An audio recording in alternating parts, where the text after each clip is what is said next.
and welcome to the Godless Bitches podcast. I'm your host, Beth Presswood. I'm here with Tracie Harris. Hey. And Jen Peeples. Hi, everybody. Godless Bitches is sponsored by the Atheist Community of Austin. The ACA is an organization dedicated to the separation of church and state and the promotion of positive atheism. The ACA also sponsors the Atheist Experience and the Nonprofits podcast. You can contact Godless Bitches at atheist-community.org. So how are y'all doing? Oh, pretty good. How about you? I've been great. We did not have GB last Wednesday. Not really any particular reason. I just didn't feel like having it. Sometimes you got to take a break. Yeah, well, it worked out well for me because my son had a soccer clinic that I had to take him to, so he had goalkeeper training last Wednesday. Yeah, and Linnea actually showed up and brought cinnamon rolls that were really, really awesome. Like the best I've ever had. She doesn't have internet, so she didn't know about the cancellation. But yeah, so that was sad that she drove all the way down here for that. Whoa. Yeah, I know. I probably should have just done something with her and me, but, you know. Okay. Well, there's been a lot going on, and it's all the same shit. All abortion, all the time. I barely have anything else to talk about. This is just a reproductive rights podcast now, and probably will be until the election. If they would just quit doing shit, then we would quit talking about it. But we really, really can't. There's all kinds of new trap laws coming about. There's even things in Brazil they're fighting. I don't even know what to say. We'll start with this story, I guess. This is from the Chicago Sun-Times. The Naperville, Illinois City Council approved a fertility clinic to come into town. Now, okay, great, medical clinic, but guess what? Somebody doesn't want there to be a fertility clinic. Yeah. In Naperville. Yes. Yeah. And these would be anti-choicers. Okay, this is. Yeah. I saw somebody posted this online, and I did see this something about. It said like a controversial fertility clinic, and they said no, it's a normal fertility clinic.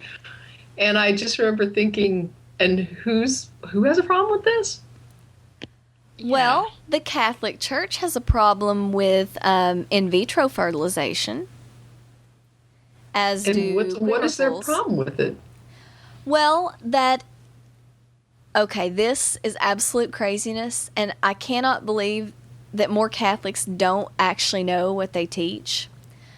They teach that children have a right to be born, have a right to be conceived in the marital embrace. And that I did not know that. And that any time you take conception out of the marital embrace, you are going against the child's rights, and you are manufacturing a product. IVF kids are like a manufactured product. And also IVF, there's a lot of embryos died during the IVF process. Okay, I can kind of see how that would go, like, with their doctrine. Well, I mean, at least it's consistent with what they teach. Well, and a lot of embryos die naturally anyway. Yes. Right, but I'm sure they would say that would be, God's doing or whatever, his decision, or whereas this is like you killed them. Yeah. You killed those embryos. So, that is. And it gets even weirder because there have been some Catholic couples that have gone in for, assistance with, figuring out why they couldn't conceive. And, as part of this normal testing, at some point they're going to test the male, because males are responsible for, I think, of like a third of all difficulties conceiving. Sure. Or maybe even a half or something. I don't know. It's but about anyway, 40%. But sometimes it's going to be the guy.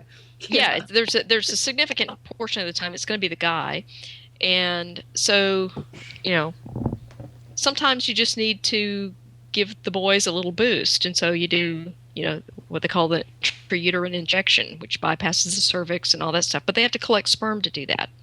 And they have to collect sperm to test. The Catholic Church doesn't want you to be able to do that, because their doctrine says that the only appropriate place for a man to ejaculate is in his wife's vagina. And so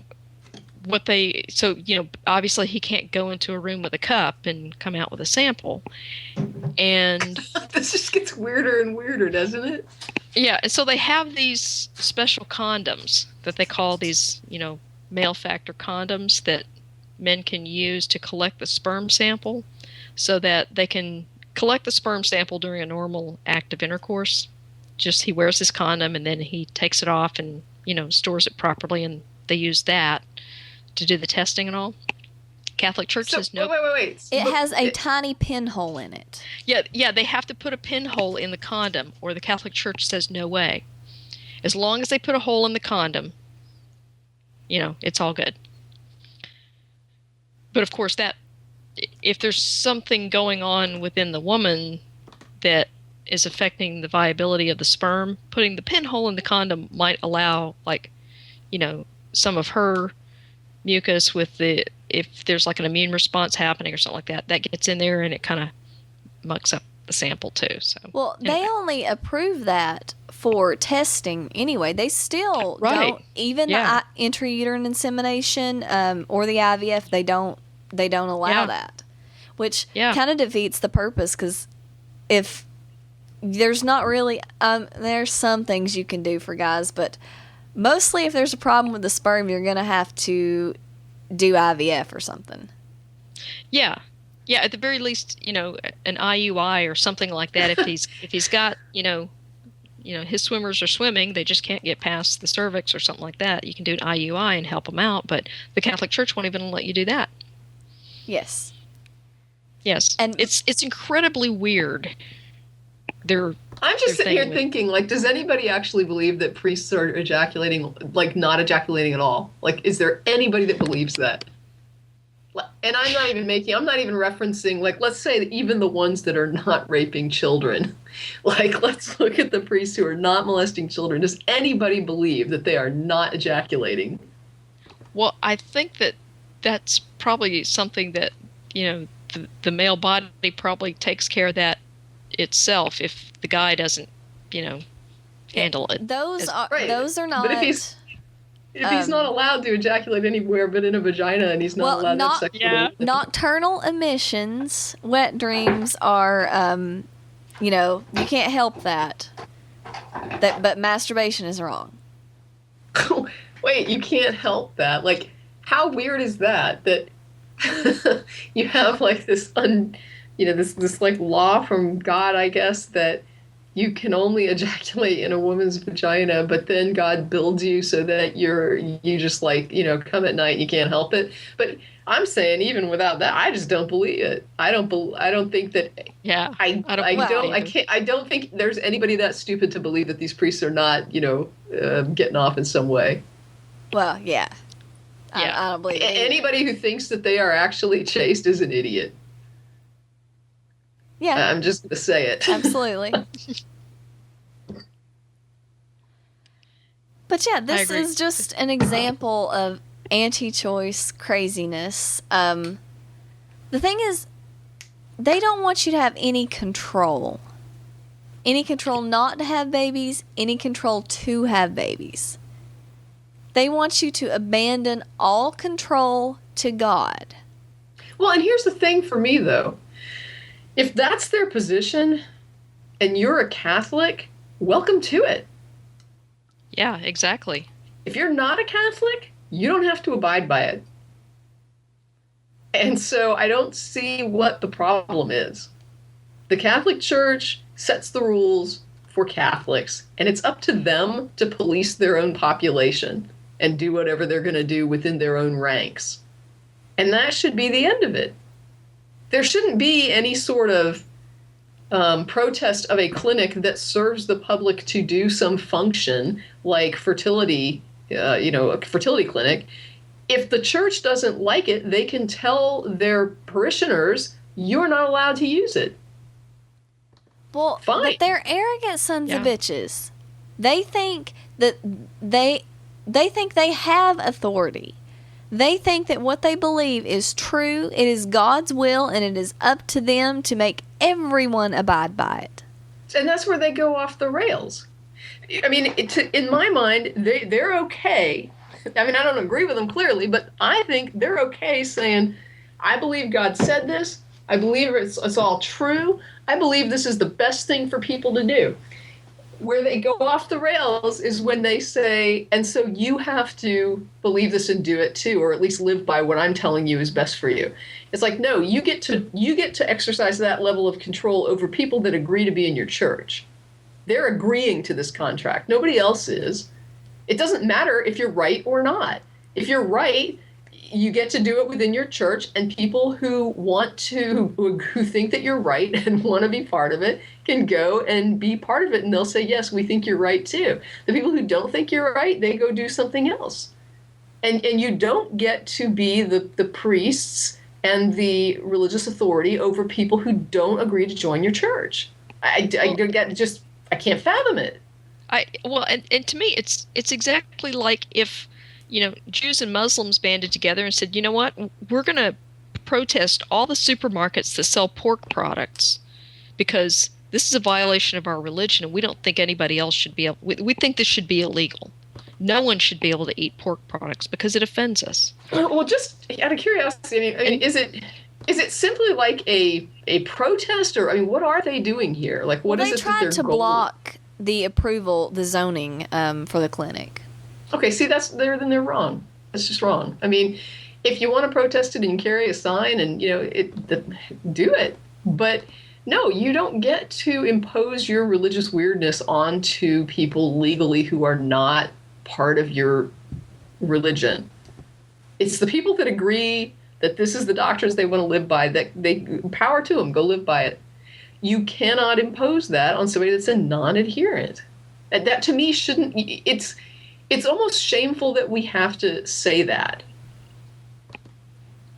Yeah, well. If I wanted to live by your rules, I would join your group. I didn't join your group, so I don't have to live by your rules. It's just that simple. But Tracie, by having that attitude, you're oppressing them. Apparently. That's the argument. I mean, if you question this, you're oppressing them. Yeah, that's what they say. All right. Well, in other news, a bomb exploded at a Planned Parenthood in Wisconsin. Yep. And they've already caught the guy who admitted to it quite easily because he's an anti-choice nutbag. Nobody got hurt. There was some damage. I don't know how bad. But it was around 7:30 on Sunday night. Nobody was there. So I'm not even sure it even stopped any abortions. Maybe it stopped a couple days of abortions. When did he do this? When did it go off? Sunday night. Sunday the 1st, I guess.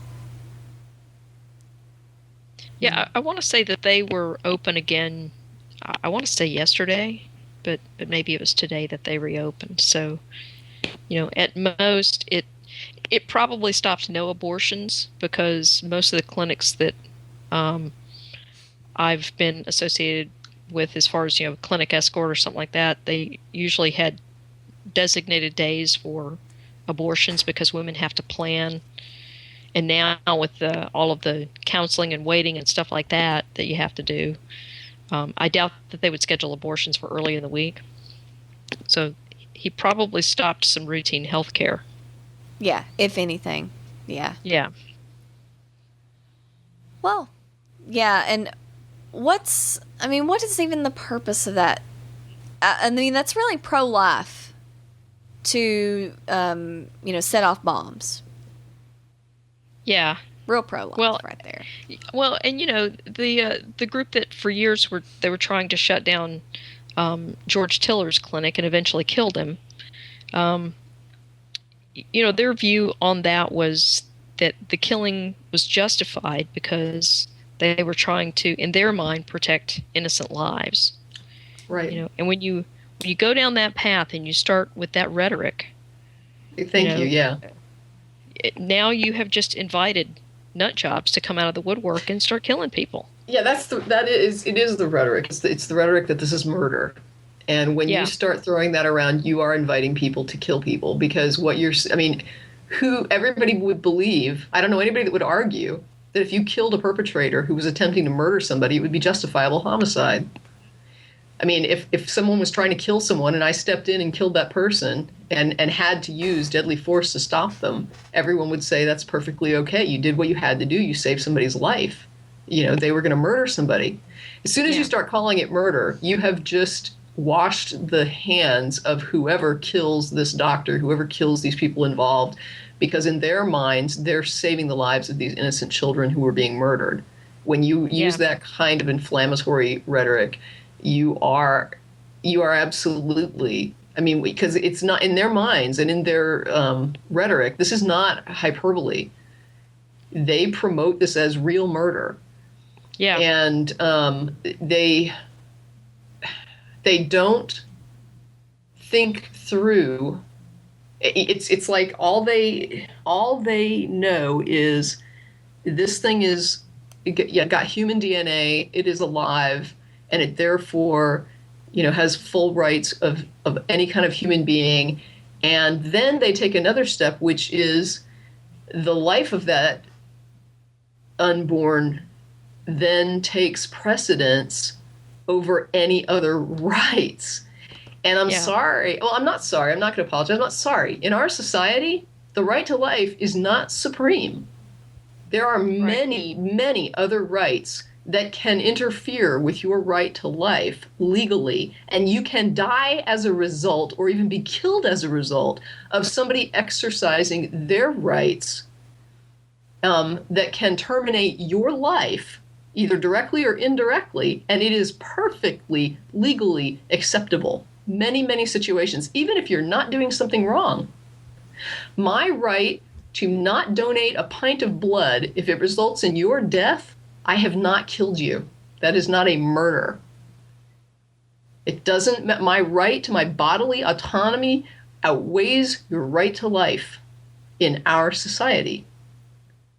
I can deny you a kidney to your detriment, to your death, and it is perfectly legal. I have not murdered you according to the law, and calling that murder is incorrect. I do not have to lend my body to another citizen who cannot survive without using someone else's body to survive. I do not have the right to compel another citizen in this country, including my mother, to lend me her body in order to sustain my own life if my body will not viably support me. It is simply the way it works legally here. Yeah. And it's no different when you're talking about a woman who's pregnant. It's the same situation. If we're going to treat that unborn as though it has the same rights as anyone else, that means her right to her body outweighs your right to use it to sustain your life when your body will not sustain itself. I can't compel someone else to use their body. Again, not even my biological parents. I have no legal grounds to force them to give up so much as a hair on their head to sustain my own life. And even when I was a minor, I didn't have that right. I don't know how they, but in their heads, it's got human DNA, you terminated it, therefore it's murder. And it's like, that's not how it works. Yeah. Yeah, I don't even know how to get this out there. I do not know why this argument doesn't get through people's heads. And it's not doesn't seem to be a very popular thing. Like, when I'm on Facebook and such, talking to anti-choicers, and I pull out bodily rights, they don't know anything about it. Yeah. And I just don't, I mean, Judith Jarvis Thompson's violinist argument, her writing A Defense of Abortion, which everyone should read. Everyone listening to my voice should stop the podcast and go read it right now. I mean, that came out something like 30 years ago. Yet, we've still got bad arguments going, even pro-choicers using bad arguments, when they can just whip out the bodily rights argument and take this shit down. Yeah, to me, there's far too much time, I want to say wasted, on arguing about things like viability, on arguing about things like when can it feel, when can it think, when does it have a heartbeat. I don't care. I don't care, because I have a heartbeat, I can think, I can feel, and my parents don't have to give me their bodies if my kidneys go out tomorrow. They don't have to lend me a kidney. They don't have to lend me a pint of blood. As I said, they don't have to lend me a hair on their damn head if that would save my life. The law will not compel them to have that little inconvenience to save their child's life. Would not be a legal compulsion. And so to me, it's like, I've got a heartbeat, I've got a nervous system, I've got a brain that functions, I feel like I'm a human being, and yet I don't have this right to compel somebody else to use their body, not even the people who they're saying are responsible for me because they had sex and it created me. If you're going to say my parents are that responsible to me, guess what? My mom had sex, right? She bore me. So she had sex. And if you're going to say that woman had sex and she's responsible for that child, well, my mom had sex, she's responsible for me. Is she compelled by law to lend me parts of her body if I can't sustain my own life? Is she compelled by law to donate a freaking drop of blood? No. No. So where are you getting this? Where do you get this? Where is this compulsion for this woman to like give up her body for any length of time, for any amount of inconvenience, whatever you want to call it, if you want to just, even if you want to say like a day of nausea, how are you compelling her? Like by what? Exactly. Yeah. I know, Tracie. So yes, everyone out there, don't use any of the other arguments. Press people on the bodily rights argument until you get anti-choicers to just blow up in your face with something. Yeah, I mean, when I argue this, I don't even go for things like embryo and fetus. I call it an unborn. And I look at it as a continuum. I began to exist the day my mom's egg and sperm came together. And when I say I, there's like an I and there's a self, and I understand that. But as a human, an independent thing with my independent DNA, I was a human at day one. And that continued up to now and will continue to the day I die. Doesn't matter if it's a freaking tadpole or a frog or however you want to label it. It's the same creature in a continuum of development. And yes, there are different stages. I don't disagree. I know there are some stages where you can think and reason and you can lose that capacity. And I know there's stages where different organs develop and you can, get that. There's stages where you can feel pain when you can't. I get it. I'm not saying that every stage is equivalent. But I can't deny that there was some point in my life where I was at day one. But I don't see why I had more rights at day one than I should have at day, 600. Or year 10, or year 18, or year 25, or year 40. Where did I get these uber rights when I was, developing at a earlier stage?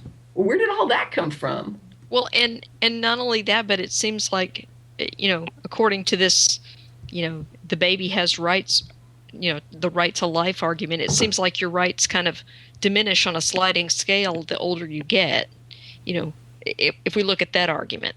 And that makes no sense to me. Well, the other thing was, one thing that you brought up to me, Jen, that was interesting was the idea that you don't have parental obligations until the child's born. Like you don't have maternal and paternal obligations and rights prior to the birth of a child. Yeah. Right? That's Right. what you were telling me. If I understood it correctly, there is no legal paternal or maternal obligations or rights until a child is born. Right. So prior to that child's, oh, go ahead. Which is why you can't surrender a child for adoption. You can't sign away your parental rights before the child is actually born. Right, because you don't have those rights until the child is born. Right. Which means that prior to the birth, it's just about one citizen versus another.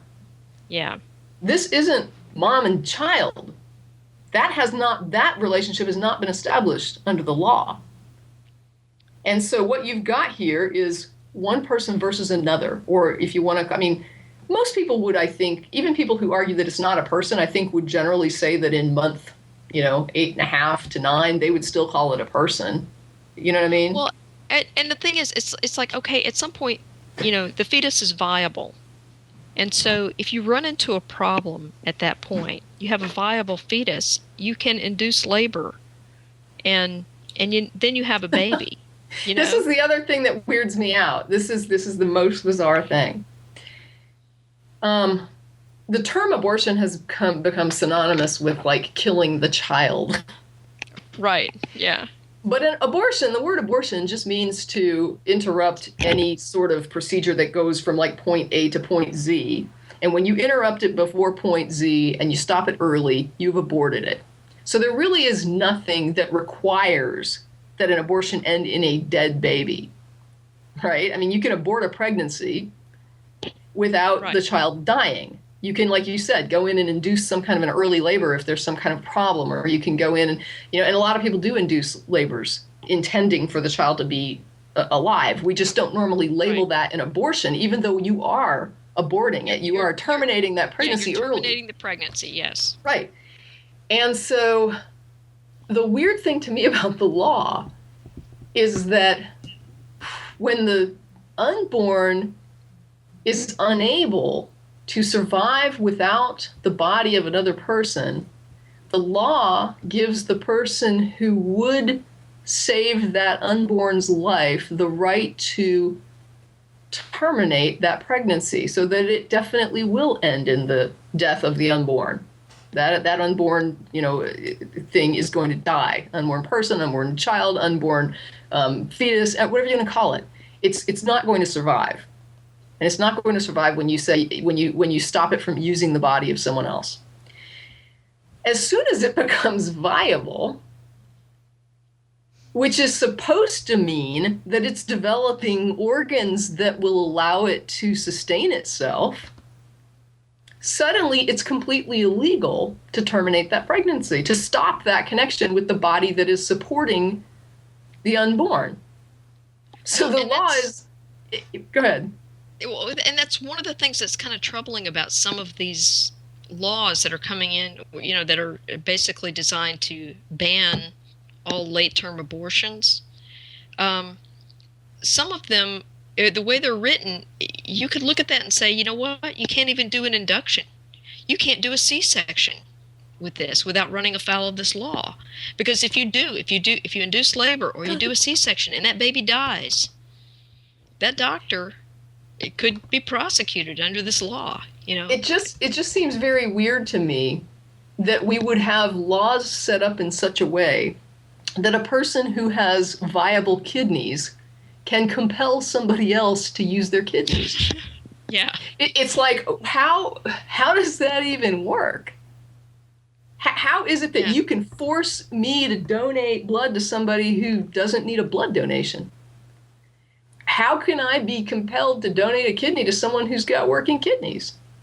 Well, what is that? What is that about? I think I understand the idea being, like I said, it's this preconceived idea that all abortions will end in death, that you're killing the thing that is alive, And so my question would be, I guess, to the people that are pro-life or anti-choice, whatever you want to label it, would be, if those abortions did not terminate the unborn, would you then just shut up about it?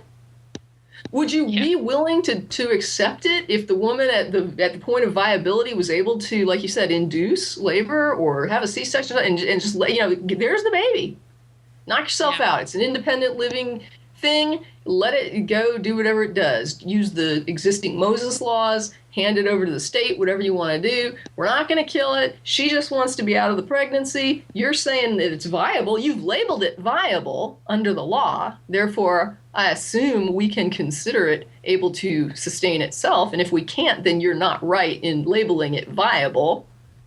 So if you're labeling it viable, she should be able to terminate that pregnancy. The question then only becomes whether or not the state should take responsibility for the child or whether they should be allowed to terminate the baby before it's aborted using a procedure that would terminate the child before it's born or before it's, I guess, aborted. You know what I'm saying? Yeah.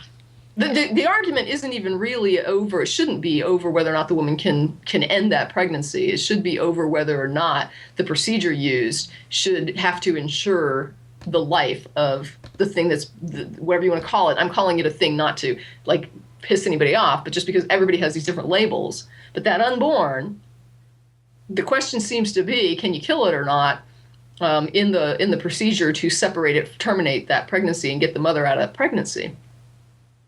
And that, to me, is a separate question. I don't think there should be any question that she can end the pregnancy. The only question should be, what are the procedures that are allowed under the law in order to end that pregnancy? Yeah. Well, and this kind of, we were talking, when we started on this subject line about, the kind of rhetoric that goes on and, how people start to talk about, late-term abortion in particular, and abortion in general gets cast as murder. And I wanted to bring up something I came across on Facebook, because we've been talking about these atheists who are opposed to abortion. And sure. They've got this group and everything. So I went to this, Beth had linked to one of the groups on her Facebook page, and they were promoting the rights of a blastocyst. Basically don't kill your blastocyst because we all started this way. And so I went over to this Facebook page to see what else they had up there, and I found the most appalling picture. They had posted this photo, and it was a photo of the results of a Chinese forced abortion. Okay? And it was a baby in a bucket. And you didn't know that this was done in China until you clicked through to the article on the picture. They had just posted this picture saying, this baby was thrown into a bucket to drown after being born alive, and this shouldn't be allowed to happen. So it was posted with inflammatory comment without properly, putting the context in there. So I went through and I read the article, and they're saying, this is an abortion, and I'm like, no, this is infanticide. This woman was apparently near term. These authorities tracked her down and forced her to have an abortion, which basically was, she delivered a live child. They threw it in a bucket and let it drown. That's infanticide. That's not an abortion. Okay? So again, they're using inflammatory rhetoric to create this impression that this is what's going on. They put this picture out there without explaining that this is not what's happening in the U.S. This is happening in China. And people have known about this happening in China for a long time. I have so many problems with this. First of all, this is incredibly dishonest. For one thing, it reinforces some misconceptions about late-term abortion that I hear over and over again. And that's this idea that a woman can waddle into an abortion clinic at 8.5 months and have an abortion. That cannot happen. If you want to end your pregnancy at 8.5 months, you have a couple of options. You might go into labor, you might be induced, or you might have a C-section. But walking into an abortion clinic and terminating your pregnancy through, a suction abortion, that does not happen. That's not what happens in late-term abortion, And when you have a viable fetus at, and you're 8.5 months pregnant, you can't get an abortion anyway. And the other thing, too, is that, okay, this is China, where they have this one-child policy and they enforce it with abortion, forced abortions. China also practices infanticide, and that's another example of it right there. When you take a live-born child and you throw them in a bucket and let them drown, that's not an abortion, that's infanticide. You have just killed a child that could live on its own. Sure. Okay. When we're talking about these authoritarian regimes that enforce specific rules about reproductive decisions, every time we've had examples of where a government has gotten involved in making these decisions for people, it's been an unmitigated fucking disaster. China is one example. Another example that most people... Well, yeah. It's like you're saying, if you want the government to control your reproduction, there you go. That's what it looks like when the government controls your reproduction. Well, and so, we've actually had examples at two extremes. You had Romania, where abortion was illegal and women were expected to have at least 5 children, and there were all kinds of rules, except people were poor and they couldn't support their kids, and so they gave them up because they could not care for them. And you had these kids who languished in these orphanages. Sure. Who, the kids that were eventually adopted, the ones that were, I guess, fortunate enough to be adopted at some point, ended up with attachment disorders because they didn't they had all kinds of bonding issues and weird, I remember that. And a lot of these children, these infants, actually died because they didn't get enough human contact. So, what's kinder? Giving women the ability to use birth control and abortion if necessary, or letting a child die in a crib over several months because they're not getting human contact. But every time an authoritarian regime gets involved in this and removes choice from the equation, you have disasters like this. China is the other example. China has a huge imbalance now in the sex ratios. It's a pretty disastrous thing because they've got so many males and so few females.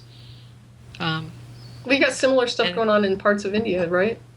Absolutely, yeah. In fact, I posted something on my wall on Facebook just, I think, yesterday where, they've got the sex-selective abortions that go on. They get the ultrasound. If it's a girl, they decide to have an abortion and try again for a boy because boys are so valued. So this one couple, they've actually prohibited doctors from telling couples what the sex of their child is because they don't risk a girl being aborted. So they had this couple that gave birth to a child. It happened to be a girl. Well, the hospital screwed up and they gave this woman another baby that happened to be a boy. Well, they recognized the mistake. They went back and said, "No, that's actually not your baby. Let's, get your baby in here."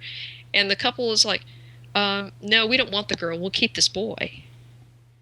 And the hospital's like, "That's not your child. This girl is your child." And the parents are like, "We don't believe that's our child. We're going to keep the boy." And of course, the other parents are like, "No, we want our kid," Right. And they're demanding a DNA test now. The hospital did the blood test, but they want a DNA test. Exactly. And so I posted on there that, I fear for this child because her life's going to be a living hell no matter what. Yeah, I understand it's the sentiments of the parents that are the problem here. What I will say, and it's not, I don't think this actually speaks to what was probably going on in their situation. But for myself, if the hospital handed me the wrong baby and then said, "Oh, we mixed it up, here's the real baby," I would want a DNA test too. Yeah, I would be like, if that's your level of quality control, I want to make sure that this is my kid. But it wouldn't be because I'm unhappy about whatever gender I bring home. It would just be because the hospital seems incompetent and I want to make sure I'm going home with whatever kid is mine. Yeah, exactly. But yeah, it definitely was more about they wanted the boy. Yeah.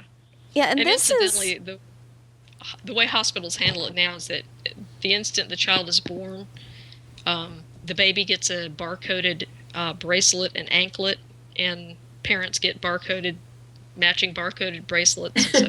It's Satan's, what is it, mark? Yeah, that's right. It's the mark of the beast. Yeah. There you go. Yeah, and everywhere you go, they're going to tag us all.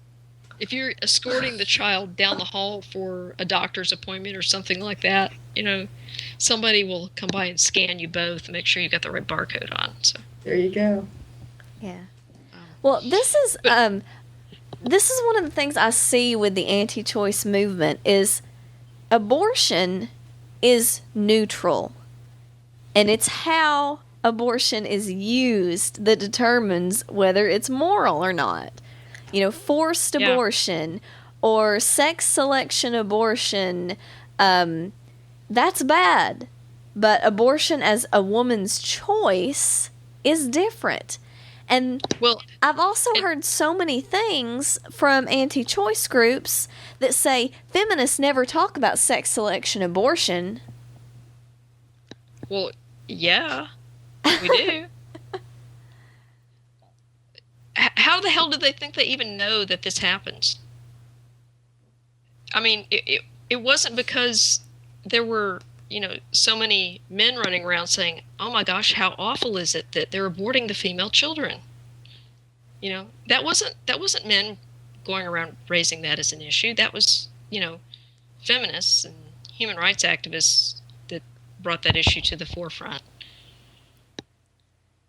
I mean, I remember, years ago reading articles in Ms. Magazine about this. Yeah, I mean, we were studying it in college in anthropology. Yeah. The problem is the sexism, not the abortion. Right. And I guess one of the things I was going to point out is that situations like this where you have an imbalance, I mean, the fix to it is not the government stepping in and saying what you can or can't do with your own body. It's actually elevating the status of women. That's the fix for this.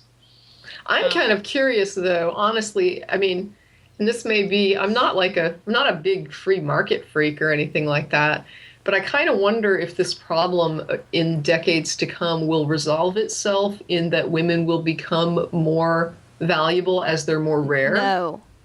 No, we've actually seen things like this happen.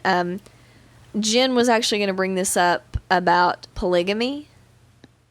Yeah, there's this concept, and Tracie, being an anthropologist, I'm sure you probably have heard about this before. It's called, instead of just genocide, it's also called gendercide, where, the killing targets a specific gender or sex. And we're pretty familiar with that in terms of the sex-selective abortions in India, selectively culling female fetuses, and the female infanticide in China. But there's other forms of it as well. And in fact, even more gendercide occurs in war, for example. Some of the examples are from the Bosnian conflict, where when the Serbs would go into a town and take over, one of the first things they would do is kill all of the men and boys. And so you've got... Well, you got that dating all the way back to the Bible. Yeah, absolutely. Yeah, it's very biblical. And so one of the big risks of cultures that have a huge imbalance in sex ratios is that one of the ways that cultures have historically gotten rid of excess males is through some kind of warfare. And so it creates a very unstable situation when you have all of these males who have no prospect for marriage or family or, anything like what we would think of as a normal life in the future. So we see that in China. It's kind of a problem that's brewing in China. How does it manifest in more, like the more educated areas, or the more, I guess it's like I know that India's got sections that are well-educated and more Western, and then it's got sections that are still more traditional. And I guess I'm curious in areas where they have more education and more like better employment options, things like that. I can kind of see the idea of the more traditional areas having more displaced stress over it, but it would be hard for me to envision some of the areas that are better educated, better employed, having problems with warfare breaking out in the streets. You know what I mean? Yeah. Well, I mean, one of the examples is like in the Arab world. And this does typically rely on the lesser educated males who have no prospects. But even in cultures that have access to education and modern conveniences and stuff like that, in Saudi Arabia, for example, there's a sex imbalance that's artificially created by the fact that men can have up to 4 wives. And so basically that takes a normal sex ratio, and it creates an artificial imbalance because a very small percentage of men will have more wives, which leaves a large percentage of young men who have absolutely no prospects for a family. And so it creates this kind of desperation that leads to suicide bombers and a lot of violence. And I did see, I remember in some of the articles on India, they were actually importing women. Yeah. But it's an interesting thing. I just wonder how long they will maintain that women are less valuable. And it just seems that I can't see that sustaining for more than a couple decades.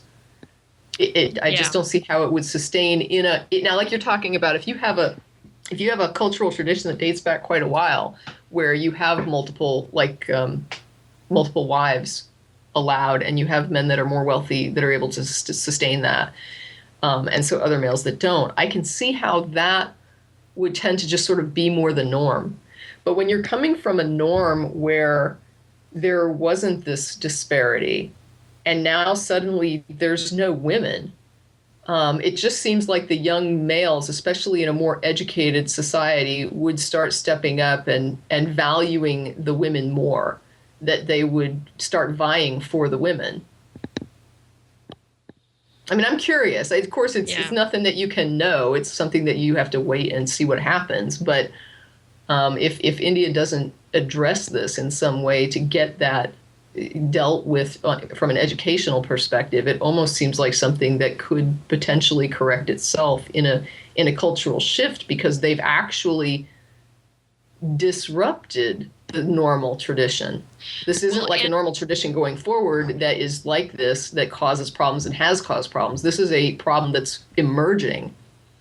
Yeah, and they actually have started doing some things to try to address this. There are some areas of India where I guess the government provides a subsidy if parents agree to raise a girl. If they have a girl and they agree to raise their daughter. Interestingly enough, that makes the little girl more valuable. Yeah.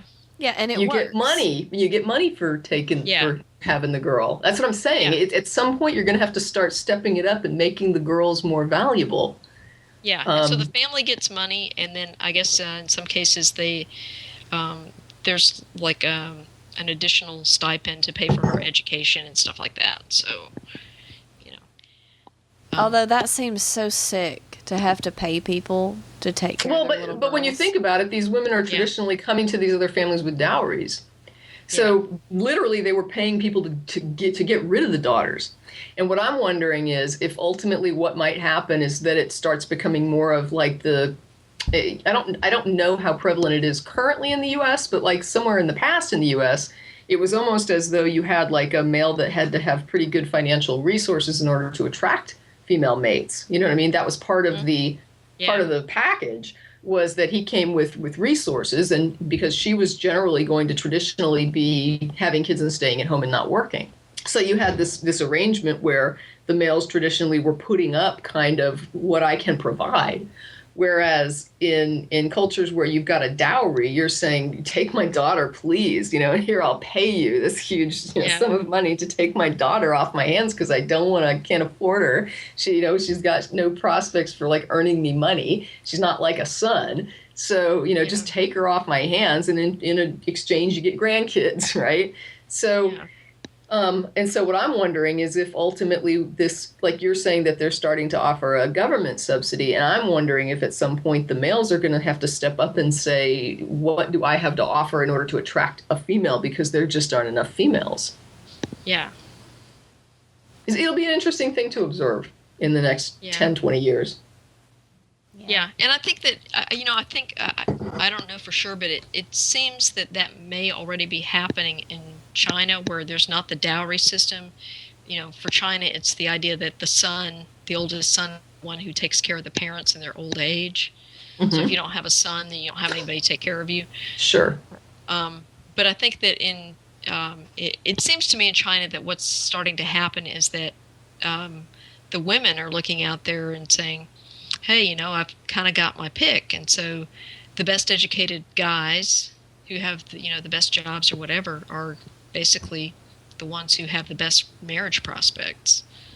And so it's like an interesting ramp up of competition, not just with the men, but the women, like with everybody. It's bizarre. I mean, like I said, I really think it's going to be an interesting thing to observe in the future.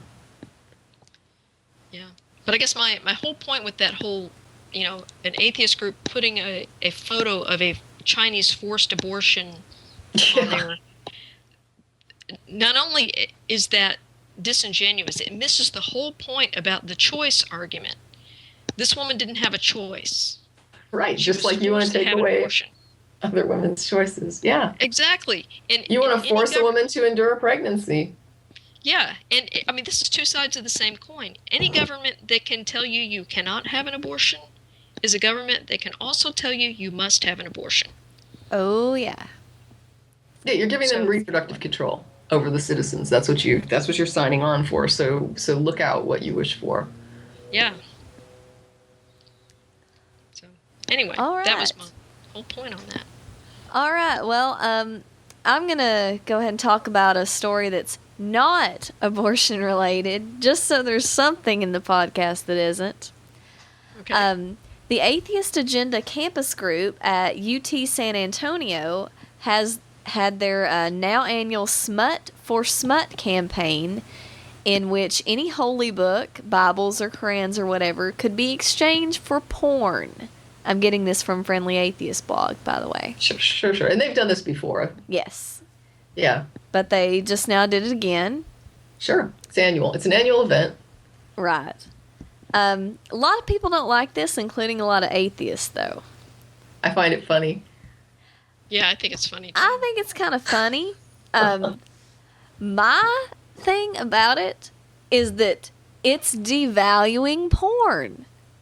I mean, smut for smut, to compare porn, which can, be awesome and, good to watch and masturbate to compare that to such a horrible story as the Bible or the Quran, that's just wrong. Are they swapping Qurans this year?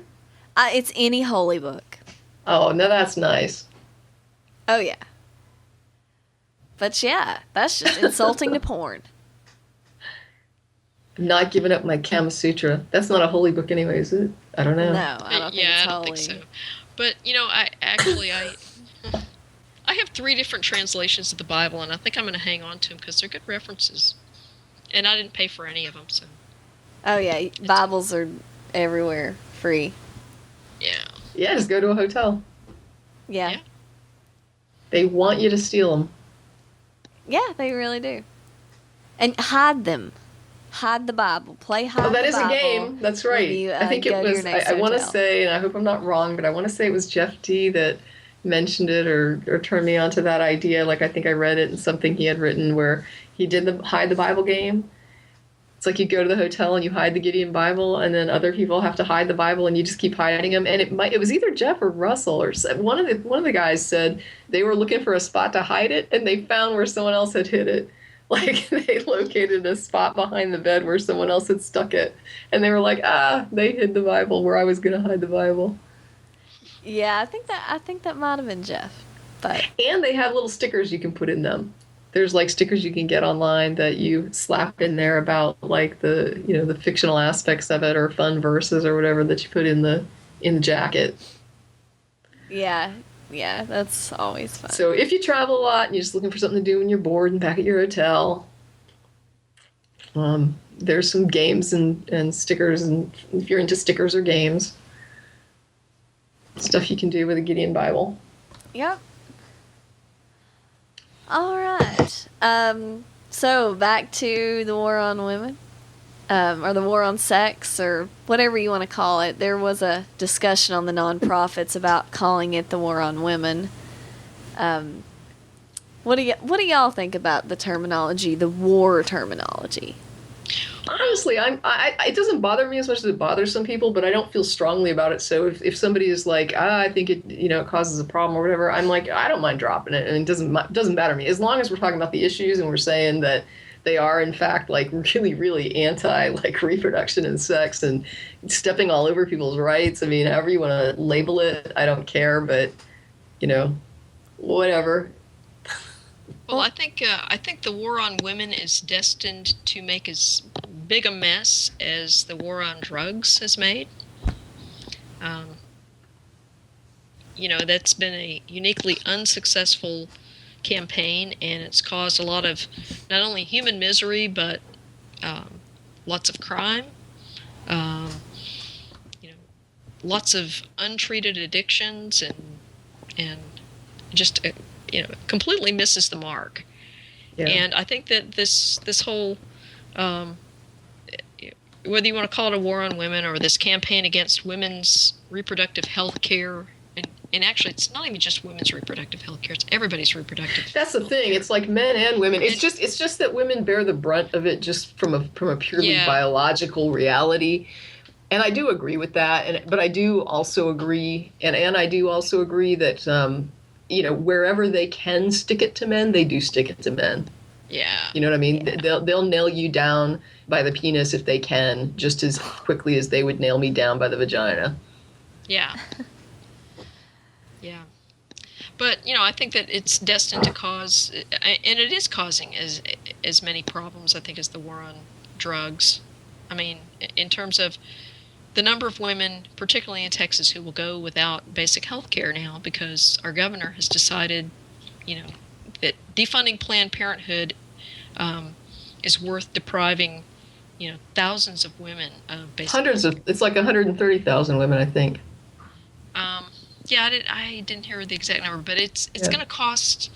I think we ended up losing $73 million or something like that in federal funding, and over the long term, that's going to end up costing Texas taxpayers around $238 million, because of the additional unplanned pregnancies, the number of emergency room visits, Medicaid costs, things like that, all of the excess costs because of these women not getting preventive health care through Planned Parenthood or other clinics.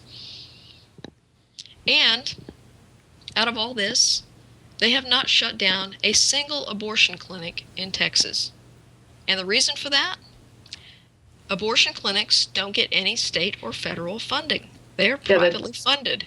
That didn't change. And so that's why it didn't affect them. Right. So none of the abortion clinics in Texas have been closed because of these, this attempt to defund Planned Parenthood. The only thing that's changed is that there are now, thousands and thousands of women who don't have primary health care, who will not get mammograms, pap smears, HPV vaccinations, treatment for cervical cancer, STD screenings, all kinds of stuff. Yep. and who, because they don't have that primary health care, they may not even know they're pregnant until, it's fairly late in the first trimester, at which point they may have taken some medication or done something else that put their pregnancy at risk. And this might be a wanted pregnancy. Yeah, no doubt. Oh, yeah. So, That's just collateral damage. Yeah. Yeah, and that's apparently okay to them. They just don't care. Yeah. But, it's really hypocritical of our governor to stand up and talk about, when he was running for president, he was trotting out this woman who died of cervical cancer and talking about how he supported the Merck, HPV vaccine because, he was inspired by this woman who had cervical cancer, and she was a young woman and she was dying, and, how awful it was. And that's why he did it, because he's so concerned about women's health. Oh, no, he did not. Did he? He did. He absolutely did. No. Oh, my God. Yes. And so now, this fucker defunds all of these preventive healthcare services that, oh, by the way, that woman, when she died of cervical cancer, that cervical cancer vaccine didn't exist. Well, wasn't there a problem because he was screening, which she didn't get? Wasn't the problem that he was invested in the company that produced the vaccine? All right, so he had a sweetheart deal. Yeah, they contributed $5,000 to his. Yeah, they were in bed together, and I remember because when I first got wind that he was supporting an HPV vaccine, the first thing I thought was, what is going on here? Because this makes no sense. Yeah. This is like the antithesis of Rick Perry. And I just could not figure it out. I was like, why in the world? It is like against everything he's ever voted for, everything he's ever said. There's just no explanation for why he would piss off the religious voting bloc. This is a guy who probably didn't even know what a cervix was until they gave him $5,000 for his campaign, Well, what's funny is he has a priority. His priority is his first love is any corporation that wants to move to Austin. Anybody that wants to construct a building here, anybody wants to put up a condo, anybody that's going to spend, if you're going to spend money, big money in Austin, then Rick Perry is in love with you. And if you own a mega church, then he loves you too, but not quite as much. And so when I heard about the vaccine, I remember thinking, this makes no sense because it's pissing off the religious constituency that he loves. Until I saw that, there's corporate money involved here, like big money, in mandating this as a vaccine. Because I think initially, weren't they going to mandate this thing? And then they kind of had to back off that a little bit. And so it was like, we'll just make everybody get it. We'll sell loads of the vaccine.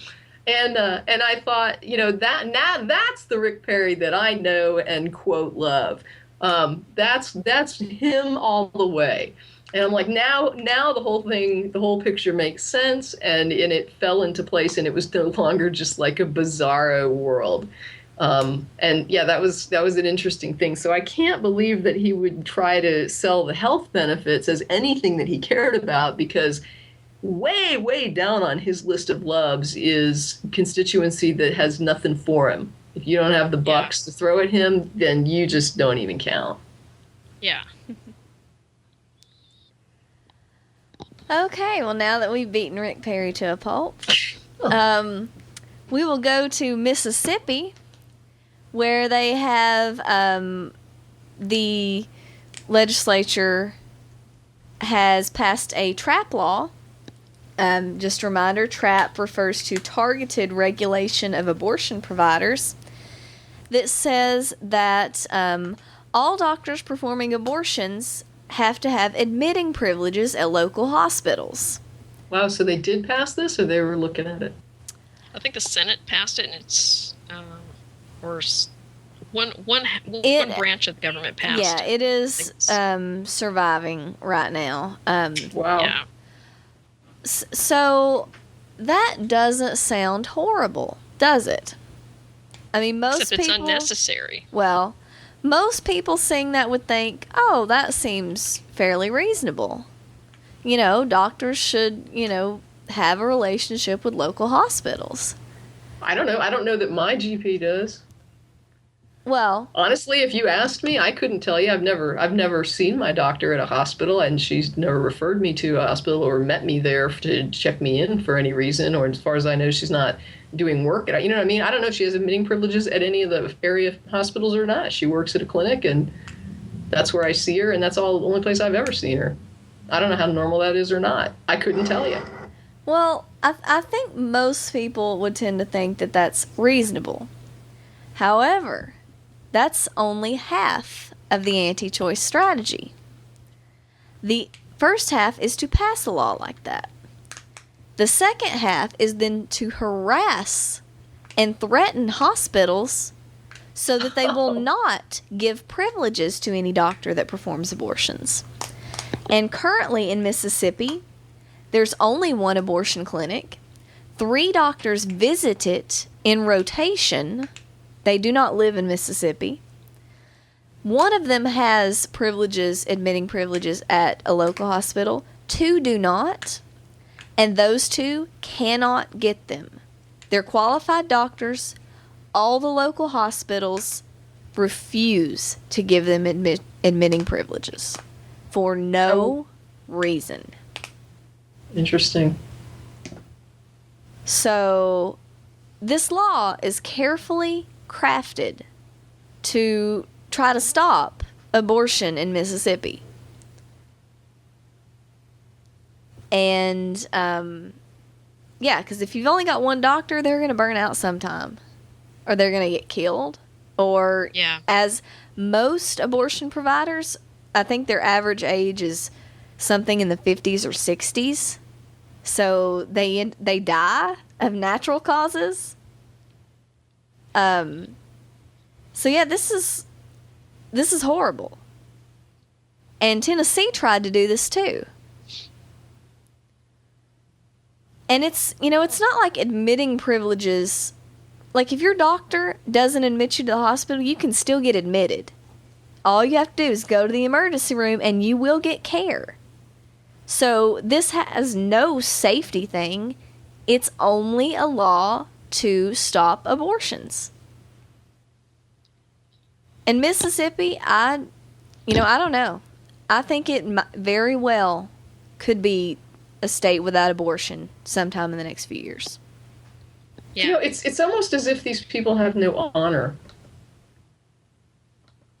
I mean, I don't know if that's just like a thing with me or what, but it's like when I argue with a person, for example, I expect a certain amount of honor from that person. There's like an honor system. I expect you to be honest. I expect you to do your best to be consistent, to concede a point, if you're wrong. And when people don't do that, and I'm like, wow, you don't argue honorably. I just have no desire to interact with them, and I just think that how do you live with the shame of your dishonor? And it's kind of the same to me with this.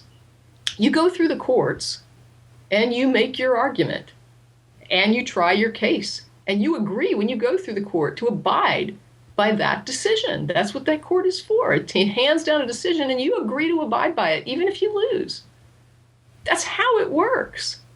Yeah. And if you argued your case before the court and they said you are on the wrong side of the law with what you want to do here, and you don't leave that court and accept that decision,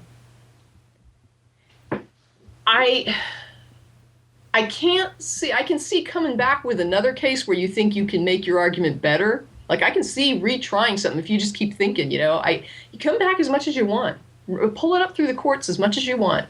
Try it, retry it, whatever. Make your case, tweak it, do it a little differently, see what you did wrong, try it again, do what you like. Argue it as much as you want in front of the court. But when you lose before the court and you can't win legally before the court and you go and subvert those laws and you look for a way to restrict somebody from doing something because the court has told you that you can't restrict them. Legally, you can't restrict them. And so you just go and find a way to do it anyway.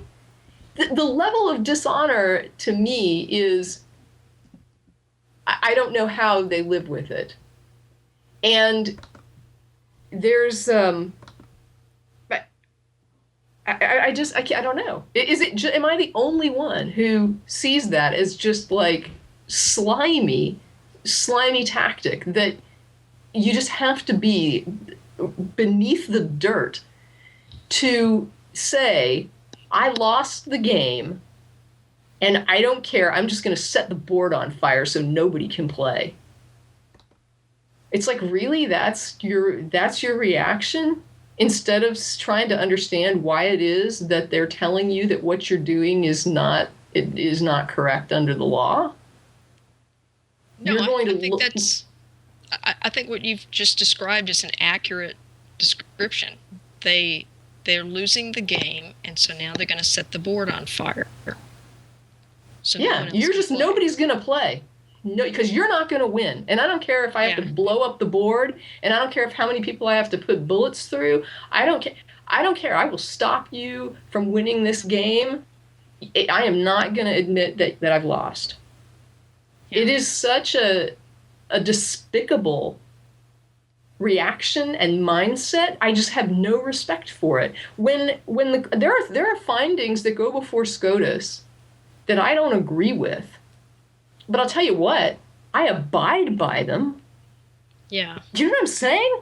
It doesn't matter that I am saying to myself, I don't understand and I don't agree with that. And I've read the opinion and I just don't agree. But that's the law.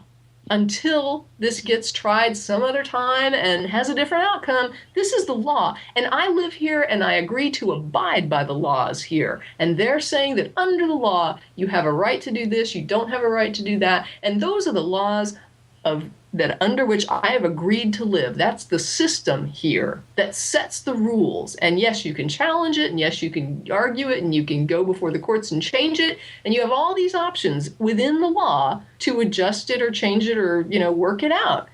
But when you go outside of law because you can't win under the law, and you try to steal somebody's right through a non-legal, I'm not saying it's not illegal, nothing they're doing is, quote, illegal, but it's a non-legal process. It's like you're doing an end around. It's a backdoor method here that you're using to say that you can't stop a person from doing this legally because they've told you that it's within her rights. And so what you're going to do is make sure that this woman has no capacity to exercise that right.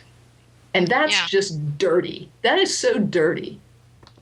I don't know how you can't clean that kind of dirty. Soaking you in a tub of bleach won't clean you from that level of dirty. Well, and that's the thing. I mean, that's the whole point behind trap laws, waiting periods, parental notification, the ultrasound bills. The whole point is that, they can't make abortion illegal because of that SCOTUS decision, but they can make it so difficult to obtain one that, for all intents and purposes, it is out of reach for many women who need abortion services. So you're right. It's setting the board on fire because you're losing. Yeah, I can't impose on your right to do it, but I will steal your capacity. Yeah. And I will make that right completely meaningless and useless to you. It'll be a right you'll never exercise if I have anything to do with it. It's just, it's almost vigilante in a way. Well, and it gets even worse in some places. Like I think it was in Kansas where they were trying to get the records of the patients who'd come into these clinics because they wanted to determine who'd had abortions. And they were going to publish the names of these women who'd gone in and the ones they suspected of having abortions. And somebody said, but, there's this thing called HIPAA that protects your privacy, your private medical records, and you'll be running afoul of that,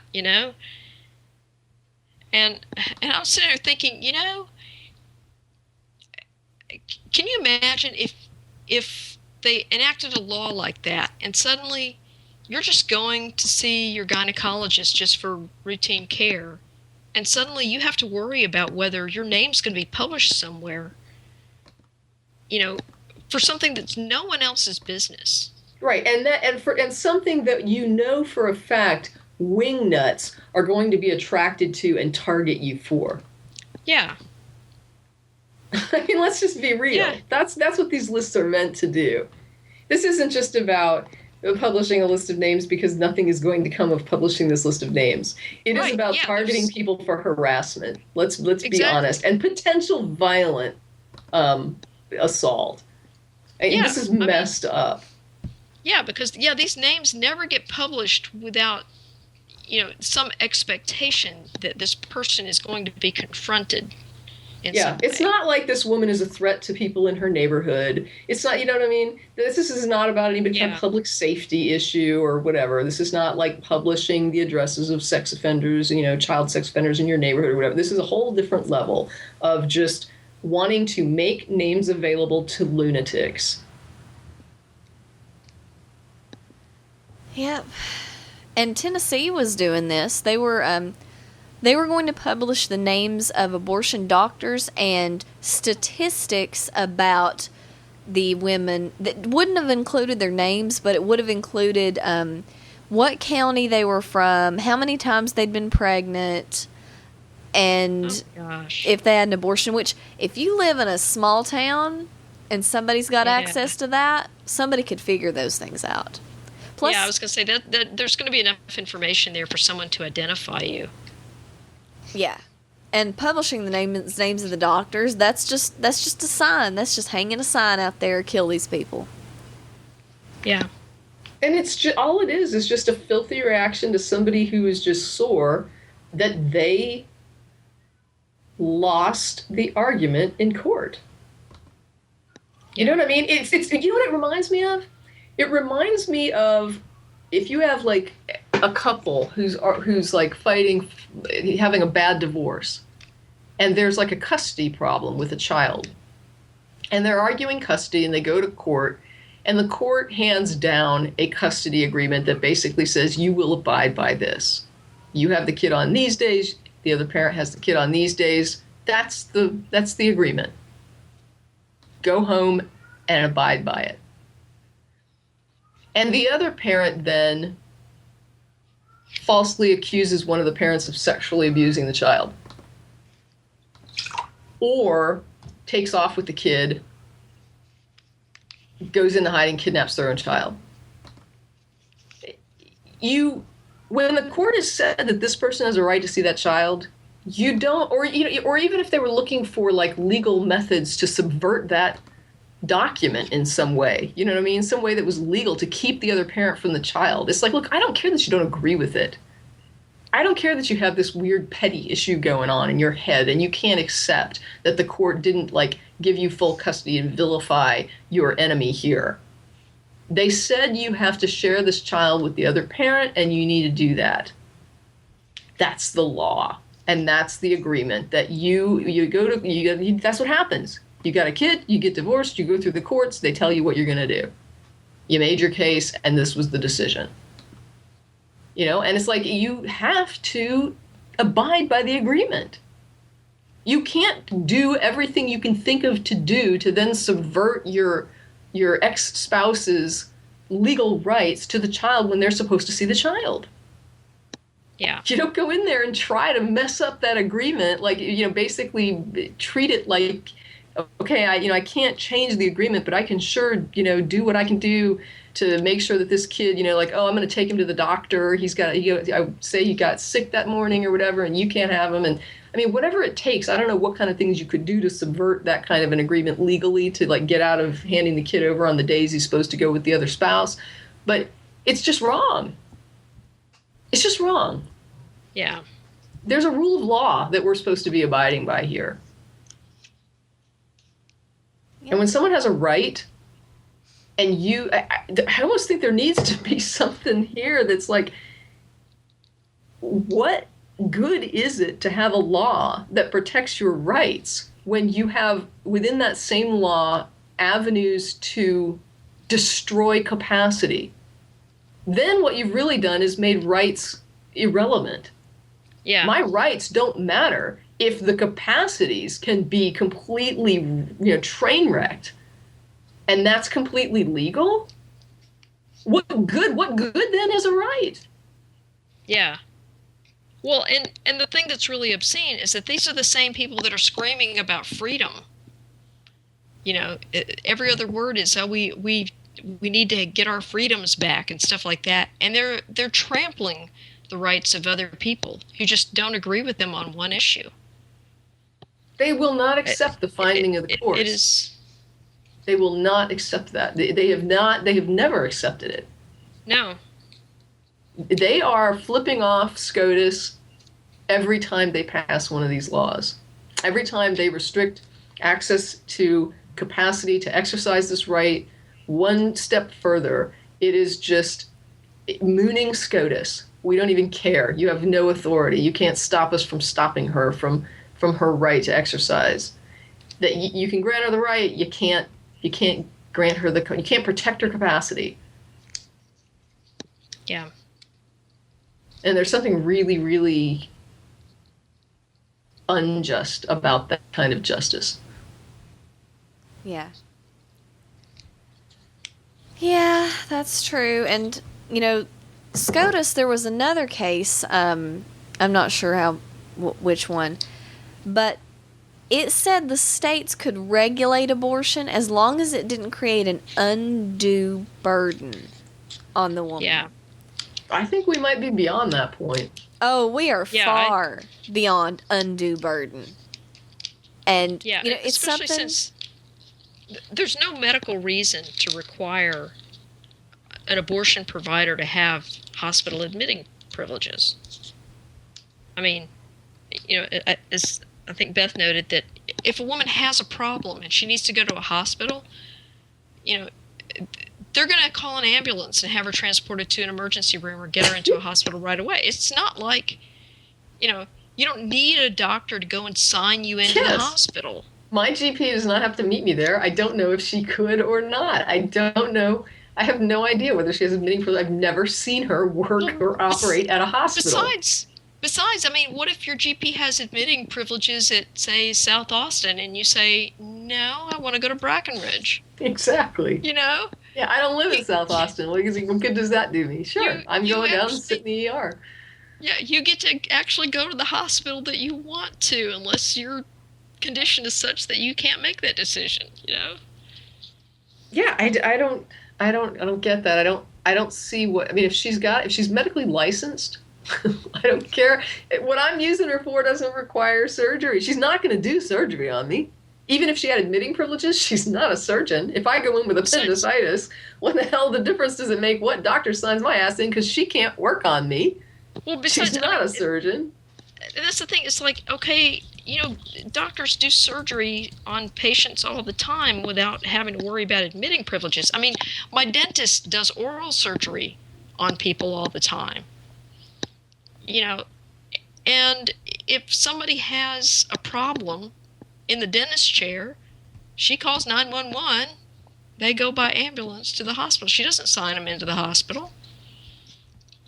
Yeah, I'm just thinking, though, I wouldn't even want my GP doing an appendix removal on me and an appendectomy. Yeah. And I don't think she's qualified, and I would never want that. She's not that kind of doctor. Yeah. Literally all we're saying is to sign me in. It's not even that she's going to actually treat me at the hospital. Exactly. It's just about signing me in. It's ridiculous. And like you said, it's not like some hospital's going to refuse you because your primary care physician doesn't have admitting privileges there. I don't even see, what the hell is the difference or the point? It's like, oh, you're Dr. Smith's patient? I'm sorry, we don't see you here. Yeah, Dr. Smith doesn't have admitting privileges, so you'll have to find another hospital to die in. Yeah.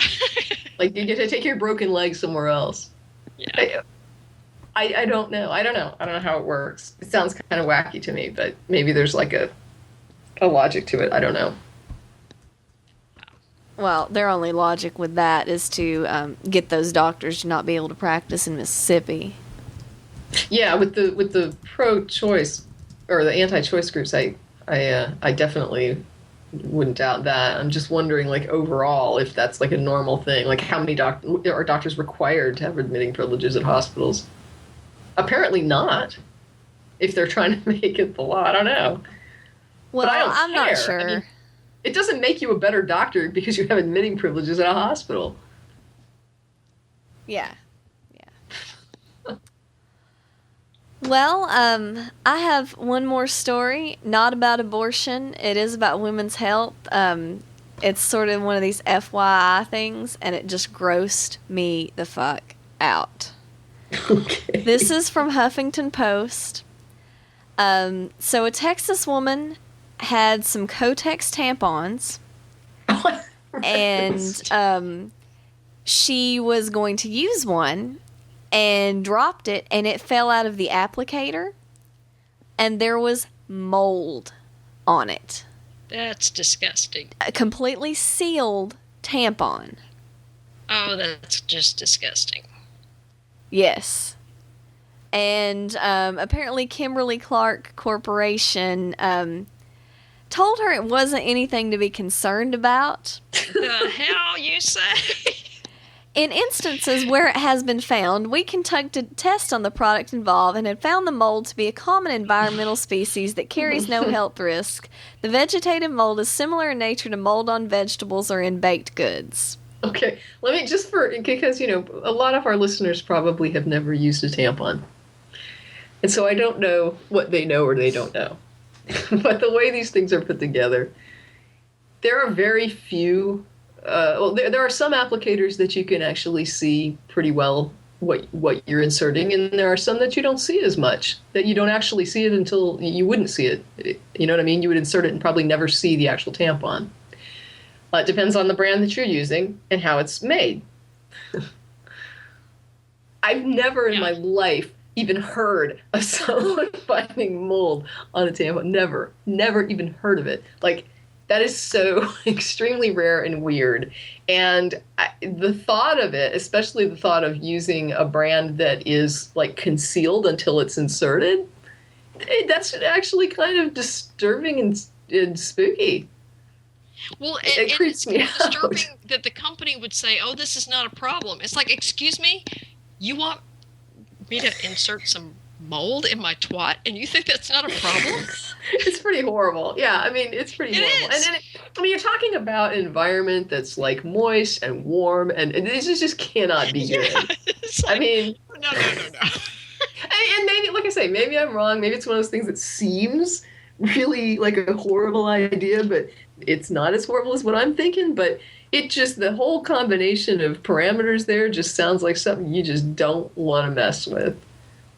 Yeah. Yeah, exactly. So, yeah. And this is why you should use OB. Exactly. You want to see that you thing. can see what you got going Or on. menstrual cups.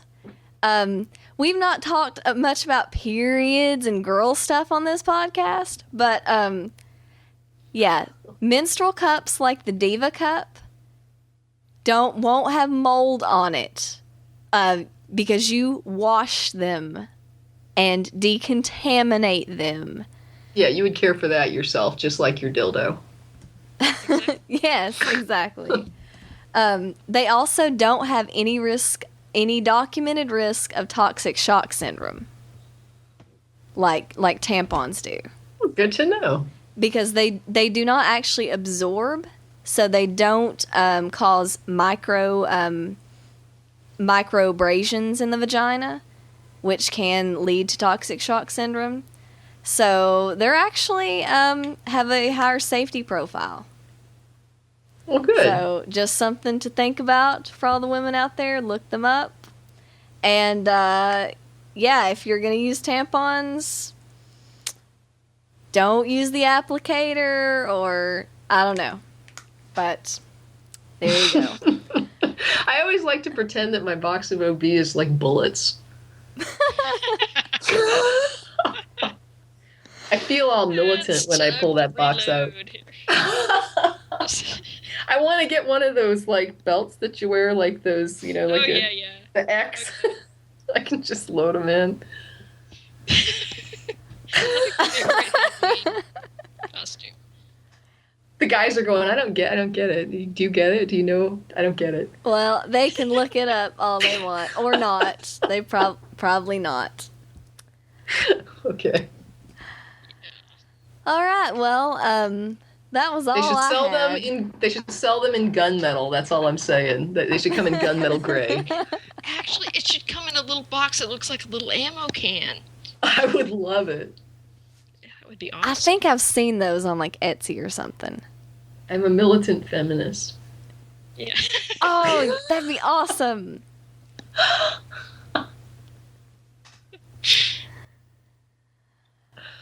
All right. All right. Enough of the toilet humor. So, did anybody have anything else? I think I've said enough. You have said quite a bit this episode about lots of things, but it's all good. All good. Okay.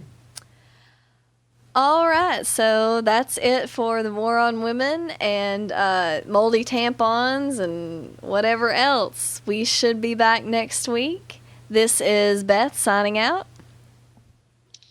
This is Jen. Have a good evening. And this is Tracie. Have a good night. Bye.